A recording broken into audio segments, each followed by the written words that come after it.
warahmatullahi wabarakatuh. Alhamdulillah, alhamdulillah wa syukurillah wa nikmatil iman bidinil Islam. Asyhadu an la ilaha illallah wahdahu la syarikalah wa asyhadu anna Muhammadan abduhu wa rasuluhu. Sallallahu ta'ala bil kitabil karim. A'udzu billahi minasyaitonir rajim. Bismillahirrahmanirrahim.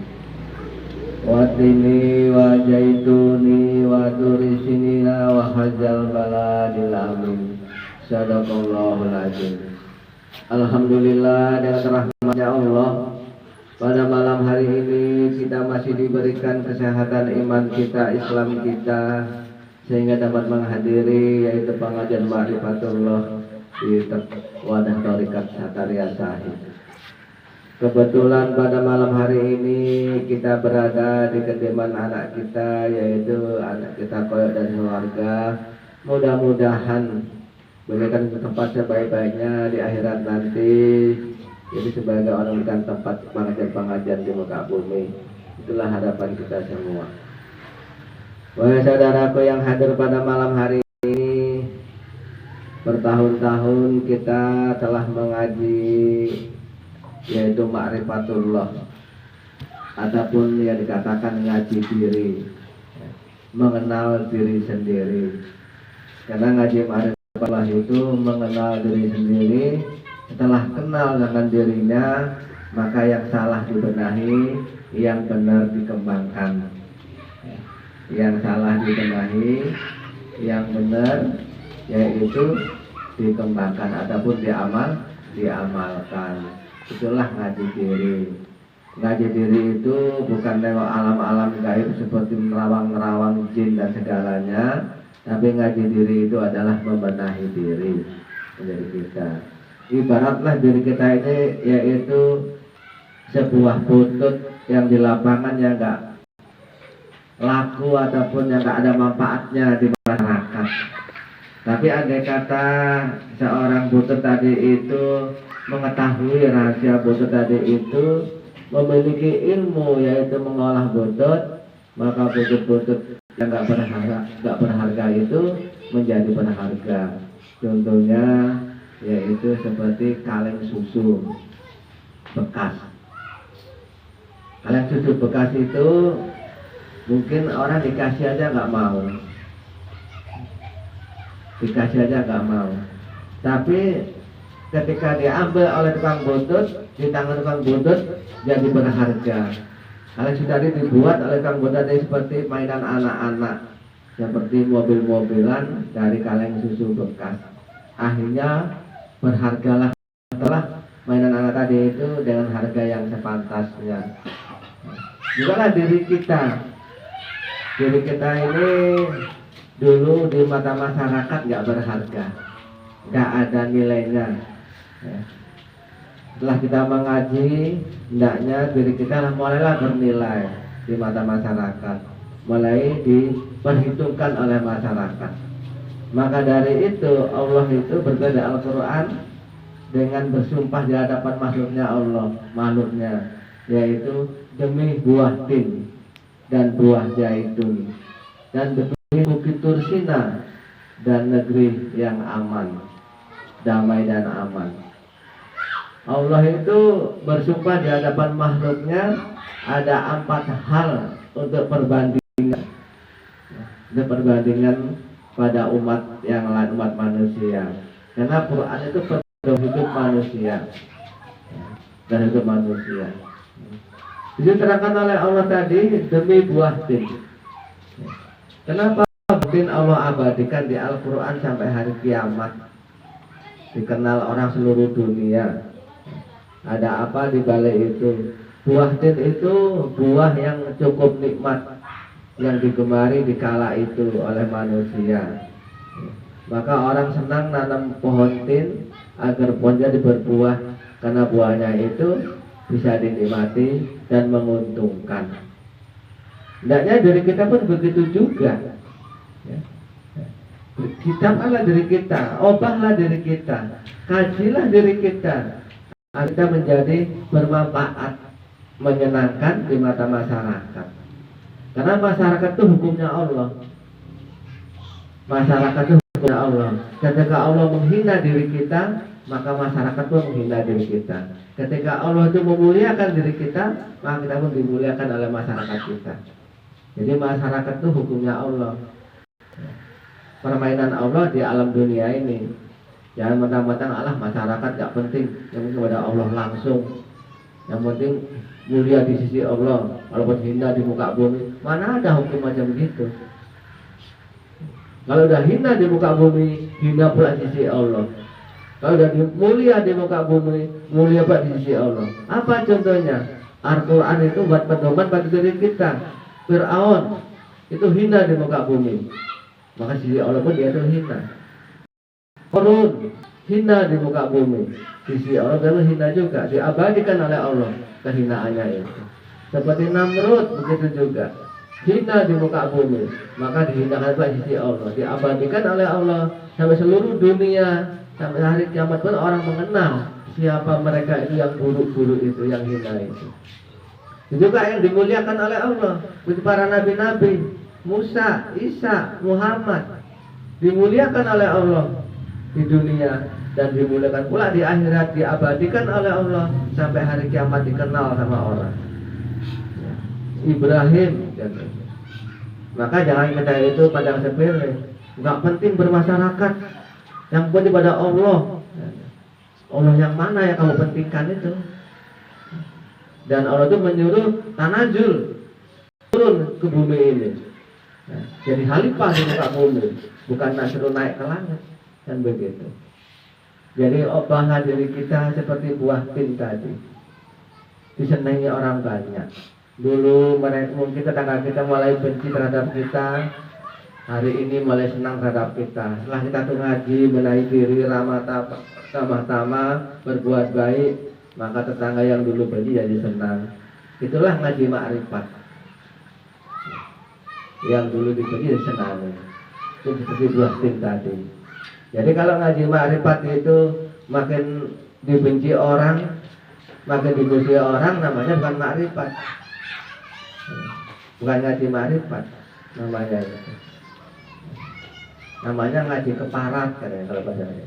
Bukan ngaji ma'rifat. Kalau ngaji ma'rifat itu yang benci jadi senang, yang buruk jadi baik, yang rugi jadi untung, itu ngaji ma'rifat. Namanya ngaji diri. Yang dulu benci kita, sekarang nyenangi kita, itu namanya ngaji ma'rifat. Maka Allah contohkan di Al-Quran seperti buah tin tadi. Di mana kita berada, hendaknya disenangilah oleh masyarakat, jangan dibenci. Maka olah diri kita, olah bahasa kita, olah tingkah laku kita, olah sifat kita, diolah sifat kita. Jangan pakai sifatnya setan, jangan pakai sifatnya hewan, diolah semua sampai betul-betul diri kita itu, jati diri kita itu mengenal kita itu manusia, bukan hewan, bukan setan. Kita itu manusia, jati diri manusia ya manusia, bukan hewan. Mengenal betul. Yang kedua, Allah itu bersumpah demi buah zaitun. Ya. Buah zaitun ini memang nggak bermanfaat buahnya, tapi bijinya itu dijadikan minyak oleh manusia, bermanfaat untuk menyembuhkan segala penyakit. Itulah buah zaitun. Maka diri kita itu buat yang bermanfaat untuk masyarakat. Jangan jadi orang-orang yang disingkirkan, nggak bermanfaat. Buat kita yang bermanfaat, seperti yaitu minyak zaitun tadi, buah zaitun tadi, bermanfaat. Maka wali-wali Allah itu mengadakan amalan seperti tawajuh, seperti halwat. Agar apa? Agar pengikut wali Allah itu ada hikmahnya. Setelah ada hikmahnya, nanti ada manfaatnya. Seperti ketika anak malam-malam menangis saja karena kita sudah orang pengajian, tetangga pun yakin, bapak itu orang pengajian, pasti ada bisanya ini. Datang ke rumah kita, minta tolong nyarati anak yang nangis saja. Dengan kita bacakan selawat, dikasih air yang jernih, airnya diam, ada manfaatnya. Airnya ada manfaatnya. Lipan itu ditakuti orang karena ada bisanya, ada racunnya. Ular ditakuti orang karena ada racunnya. Andai kata ular plastik ataupun lipan plastik, itu orang nggak takut untuk anak-anak. Jadi kalau manusia itu nggak ada hikmahnya, nanti sia-sia belaka hidup dia, nggak ada harga dirinya. Maka Allah contohkan yaitu buah zaitun tadi, yaitu bermanfaat untuk hal yang ramai. Minyak itu bermanfaat. Kita harus punya minyak diri kita yang bermanfaat untuk orang banyak, digunakan oleh orang banyak. Baik napasnya, baik ludahnya, baik keringnya, semua ada manfaatnya. Bisa untuk yaitu menyenangkan orang lain ataupun menolong orang lain. Itulah dicontohkan oleh Allah tadi, yaitu buah zaitun. Jadi kita harus masa kita kalah? Kita kan makhluknya Allah paling mulia di antara makhluk segala makhluk. Dan kita jadikan pemimpin para makhluk yang lain. Kenapa kita kalah buah zaitun? Buah zaitun dicari orang harganya mahal. Ya. Orang Indonesia nyari buah zaitun di Arab sana. Untuk apa? Untuk syarat mengobati penyakit. Lah kita yang tetangga yang sakit malah gak diobati sama yang sakit. Gak ada manfaatnya. Kalah sama buah zaitun tadi. Maka kita itu hanya mengubah diri kita, Jangan di padang sepele itu halwat. Memang namanya gitu-gitu aja. Dan masih tawajuh. Memang hikmah tadi itu nggak nampak datangnya, seperti embun di tengah malam. Seperti embun yang turun di tengah malam, nggak nampak jatuhnya, nggak terasa nempel di badan. Tahu-tahu badan kita itu basah. Itu juga lah hikmah. Bertahun-tahun kita tawajuh, rajin kita jiwai. Ya. Kalau ada datang halwat, kita halwat. Kita gitu halwat. Lama kelamaan Allah pun membisiki orang-orang lain. Kalau anakmu sakit ke sana loh. Seperti di sini Pak Wakiti kan ada hikmahnya. Tak tolong orang, anaknya nangis semalam tak tolong sama Pak Wakiti. Itu betul ngajinya. Ada hikmahnya. Nggak mau kan dengan buah zaitun tadi itu ya. Maka ubah diri kita. Namanya kita ngaji diri. Ubah terus sampai yaitu ada hikmahnya diri kita, ada manfaatnya untuk orang lain diri kita. Itu yang kedua tadi. Yang ketiga, Allah bersumpah demi Bukit Tursina. Ada apa di balik Bukit Tursina itu? Ada keindahan apa di situ? Kalau kita datang ke Timur Tengah sana, kalau kita dari Mekah menuju ke Palestina, itu ada namanya Tursina misalnya. Kalau Gunung Sinai itu di Mesir, tapi kalau Bukit Tursina itu adanya antara yaitu Palestina dengan Mekah. Nah, gitu. Di situ ada sesuatu yang unik, yaitu ciptaan Allah. Di atas bukit yang terjal, yaitu 90 derajat lurus terjal, tinggi sekali bukit itu. Di bawahnya ada kota, dan di lereng gunung itu ada jalan raya besar, banyak itu kendaraan lintas. Di atasnya ada batu yang gantung, yang jutaan ton besarnya. Batu nempel di dinding yang terjal, nggak mau jatuh. Kalau kita lihat dari bawah itu, batunya itu namanya gantung. Kalau kita datangi ke atas sana, batu terganjal dengan batu kecil, yaitu sebesar, yaitu TV itulah, ataupun bola kasti, bola kaki. Ganjal dia akhirnya nggak jatuh. Kalau kita nggak dari bawah, gantung batu. Jadi banyak orang yang datang ke sana itu terkagum-kagum, tercengang kalau bahasa kita. Dia nengok batu gantung tadi itu hampir 5 jam nggak terasa. Namanya bentar. Ditanya makanya udah lama kamu datang kemana? Barusan saja. Dan dari batu, nggak tahu udah 5 jam dia di situ. Kagum dengan keadaan yang unik tadi itu. Lah Bukit Tursina. Bukit tempatnya yaitu dulu Nabi Musa yaitu berjumpa dengan Tuhan. Bukit tempatnya yaitu umat Nabi Musa yang beramal hampir setahun lamanya di batu yang gantung tadi itu. Jadi mengagumkan umat manusia. Jadi dari kita pun gitu juga. Jadi kan kita kagum yang lain pada diri kita dengan kebijaksanaannya, dengan keramah tamahannya, dengan kebaikannya, sehingga orang bersama kita itu senang. Bersama kita itu senang, berkagum-kagum, tercengang nengok kita. Hendaknya begitu. Jangan bersama kita malah gelisah, diajak gaduh. Itu namanya nggak begitu sinar. Dua, andai katalah batu tadi jatuh ke bawah, kota begitu habis kota tadi itu. Kendaraan yang lain tapi langsung hancur dengan batu. Andai kata jatuh, menakutkan, menyeramkan. Tapi orang kagum dengan keindahannya, keunikannya. Jadi kita begitu juga. Walaupun kita itu menyeramkan, tapi ketika orang datang kepada kita, orang pun senang dengan kita, nyaman pada diri kita, nggak gelisah, nggak jengkel, senanglah gitu. Jadikanlah diri kita itu begitu.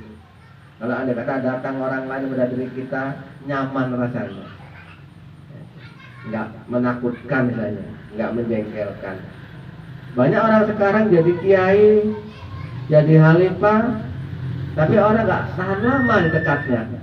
Kalau dekat pada khalifah tadi itu langsung gelisah. Kenapa? Karena aura iblisnya ataupun aura neraka tadi kental sekali, sehingga yang dekat terbakar. Nggak ada aura surganya, nggak ada. Hawa surganya tuh nggak. Banyak begitu khalifah-khalifah sekarang dari itu, nggak nyaman.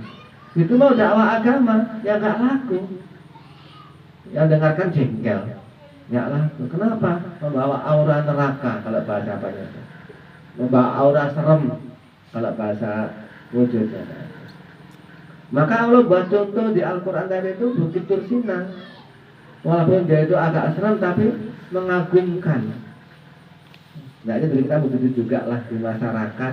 Jangan sampai masyarakat kita itu menjauh. Jangan sampai. Kajilah diri kita, ciptakan diri kita sebaik mungkin. Insya Allah nanti kedepannya kita akan mendapat keuntungan. Yang keempat, Allah berjumpa demi negeri yang aman. Baladil amin, demi negeri yang aman, damai dan aman. Kenapa negeri itu diabadikan oleh Allah? Kaulah kita ke Mekah sana, ya. Kita ke Mekah sana, kita itu malas pulang, ya. Nyaman enak rasanya di sana, malas pulang. Yang udah naik haji ke sana ingin kedua kalinya ke sana lagi, sampai dia rela jual tanah, rela jual apa, lebih baik lagi naik haji ke sana. Kerinduan, nyaman enak di sana, damai rasanya tadi. Hendaknya kita pun itu juga. Kemanapun kita berada, di kampung mana kita berada, di negara mana kita berada, hendaknya ciptakanlah lingkungan itu damai, yang nyaman. Jangan jadi biang kerok. Di kampung sana buat huru hara, di kampung sini buat huru hara, sehingga timbullah suatu pertengkaran gara-gara diri kita. Itu namanya gak ma'rifatullah, gak ngaji ma'rifat tapi ngaji keparat namanya itu. Ya ciptakanlah kita itu kemana pun kita berada, jadikanlah negeri yang kita duduk itu damai, nyaman. Itulah tugas kita untuk mengolah diri kita, ya, agar kita mengenal jati diri kita itu manusia, bukan setan. Sekarang banyak yang nggak tahu dirinya itu adalah manusia. Manusia itu walinya Allah, manusia itu khalifatullah, manusia itu Rasulullah. Kalau setan itu musuhnya Allah. Kalau nyebut Allah, setan itu nyebut Allah, dan selalu musuhi Allah. Jadi jati diri manusia itu hilang. Karena itu gelombang masa karena nggak mengenal makrifat pada dirinya sendiri. Maka Allah buatin betul di Al-Quran, seperti buah tin, seperti buah zaitun, seperti Bukit Dursina, seperti negeri Mekah yang aman. Sebagai contoh, pengolahan diri manusia sampai manusia itu berharga di mata masyarakat, berharga pula di mata Allah. Karena Allah dengan masyarakat tadi itu nyatu. Allah itu muhit karena alam. Maka ada satu ayatnya, Allahu nurus samawati wal ardi. Allah itu nur langit dan bumi. Jadi di mana Allah di bumi ini? Yaitu di masyarakat kita. Allah itu. Ketika kamu itu mencuri, kamu dosa nggak? Dosa. Lalu kamu dihukum dengan polisi. Mereka orang itu dihukum masuk neraka. Siapa yang menghukum kamu? Masyarakat kan? Yaitu polisi di antara kita. Jadi masyarakat itu hukumnya Allah. Maka hati-hati bagi kita terhadap masyarakat. Jangan sampai kita itu terhina di masyarakat, tersudut di masyarakat karena kebodohan kita. Nggak mau ngolah diri kita sampai seberharga mungkin. Itulah kebodohan kita. Nah, disuruh ngaji ma'rifat agar diri kita tadi menjadi orang-orang mulia, menjadi orang-orang yang bermanfaat, dan menjadi orang-orang yang disenangi di masyarakat. Kata Nabi dalam satu hadisnya, sebaik-baik manusia itu yang bermanfaat untuk manusia yang lain. Kata Nabi Muhammad. Jadi kalau manusia nggak bermanfaat yang lain, berarti bukan manusia yang baik. Kira-kira mengerti ini kan? Jadi ngaji ma'rifat itu benahi diri agar diri tadi menjadi baik, jadi mulia kan. Kalau yang dulunya karena orang lain dipelajari, dikurang-kurangi, ya, nggak kasar lagi, yaitu sopan santun bahasanya, toto kromo, nawung Jawa ngomong, hanya yang nggak pun senang. Walaupun Al-Quran yang kamu bacakan kepada orang lain, kalau bahasa kamu itu kasar, itu nggak akan orang itu menerima. Walaupun itu firman-Nya Allah yang kamu bacakan. Tapi kalau bahasa kamu itu indah, kasar, walaupun hanya umpama alam semesta yang kamu ceritakan, orang bisa meyakini bahasa kamu itu karena keindahan bahasa. Maka bahasa syariat, ya, bahasa syariat kalau baca Al-Quran harus pakai hukum tajwid. Biar indah, pakai hukum tajwid. Kalau bahasa nada pakai do re mi kan begitu kan. Hukum tajwid. Untuk apa ada hukum tajwid? Agar bahasa Quran itu indah. Jadi kalau kita berbahasa dengan masyarakat sekitarnya harus toto kromo, ditoto kromonya. Harus pakai hukum tajwid agar indah. Yang pendek dipendekkan, yang panjang dipanjangkan. Jangan yang panjang dipendekkan, yang pendek malah dihilangkan atau dipanjangkan. Terbalik-balik, akhirnya nggak enak didengar. Ya.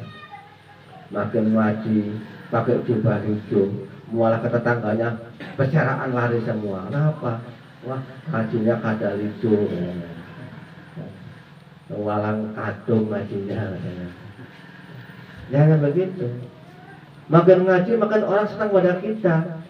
Yang dulu nggak pernah disuruh doa, sekarang disuruh doa kepada kita. Tolong apa? Ini ada hitanan anak kami, kirim doa. Tolong bapak yang doakan, doakan. Itu manfaatnya kan. Yang dulu nggak pernah sembahyang, sekarang sudah sembahyang. Sudah sembahyang disuruh ke depan lagi sama kawannya, jadikan imam. Ada manfaatnya. Itu namanya ngaji. Terus maju ke depan. Jangan makin mundur. Dulu di masjid, sekarang malah di rumah. Namanya mundur, nggak maju. Salah kajinya itu. Jangan mundur. Kalau dulu di rumah saja nggak mau keluar rumah, sekarang udah masuk ke musola, udah musola masuk ke masjid. Nah begitu. Keluar kampung lagi ke masyarakat luar sana. Nah itu baru maju ngajinya. Jangan malah mundur, malah merondok. Nah, seperti apa namanya itu? Seperti bulus kalau bahasa Jawanya. Lebih-lebih makin mundur ke dalam, hilang kepalanya. Yang ada badannya semua merondok. Memang ini dunia catur, tapi kita bukan raja catur, kita rajanya makhluk. Nah, raja makhluk itu ke depan, raja catur ke belakang, takut mati ya catur itu. Nah, rajanya makhluk pasti ke depan rajanya, kan begitu. Jadi kita harus betul-betul benahi diri kita, jangan sampai diri kita tadi itu nggak ada manfaatnya. Masa kalah dengan kaleng susu? Kaleng susu, begitu anak nangis, kasih kaleng susu yang dibuat motor-motoran, diam kok. Diam. Yang dulu gak ada harganya di lubang sampah. Kayaknya kita tuh begitu juga. Kita buat diri kita tuh jadi berharga. Jadi berharga di mata masyarakat, berharga di mata keluarganya, dan begitu ndaknya. Bahkan jadi berharga di mata yaitu negaranya. Jadi pilihan orang pilihan. Jadi nanti kalau kita betul-betul mengolah diri kita sampai tingkat titik ma'rifatullah, maka Allah itu nggak pernah bohong atas manusia. Akan Allah jadikan manusia itu sebaik-baiknya makhluk Allah, diabadikan oleh Allah sampai hari kiamat, sampai di alam akhirat. Siapa contohnya? Para nabi-nabi contohnya. Siapa contoh yang lain di antara kita? Yaitu para wali songo. Wali songo itu hidupnya ratusan tahun yang lalu. Karena dia itu mengolah diri sampai senangi masyarakat. Maka Indonesia ini agak unik. Uniknya bagaimana? Dulu orang Indonesia itu agamanya Hindu-Buddha. Ketika masuk Islam ke sini, nggak mampu Islam bermasuk apa.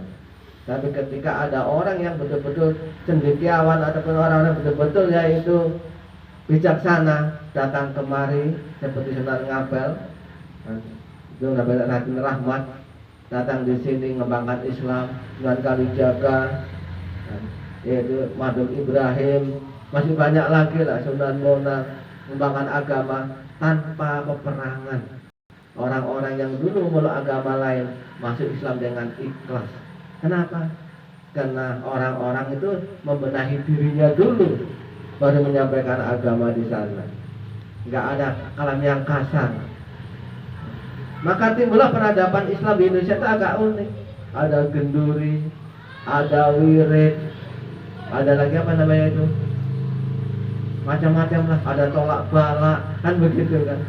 Kenapa? Karena itu budaya-budaya agama lain yang diislamkan oleh Wali Songo. Tanpa perang orang-orang itu masuk Islam dengan sendirinya. Nah, yang kita begitu juga di masyarakat.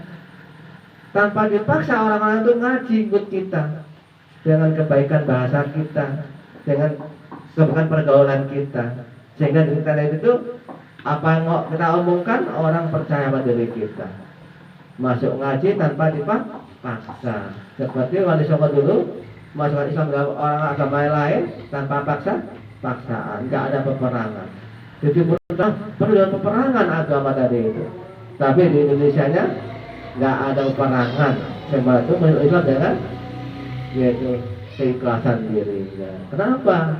Karena pejuang-pejuang wali Allah tadi itu mengolah dirinya menjadi ma'rifatullah dirinya. Orang yang bermanfaat, orang yang disenangi, dan orang yang dikagumi, dimuliakan, dan orang yang membuat orang lainnya nyaman.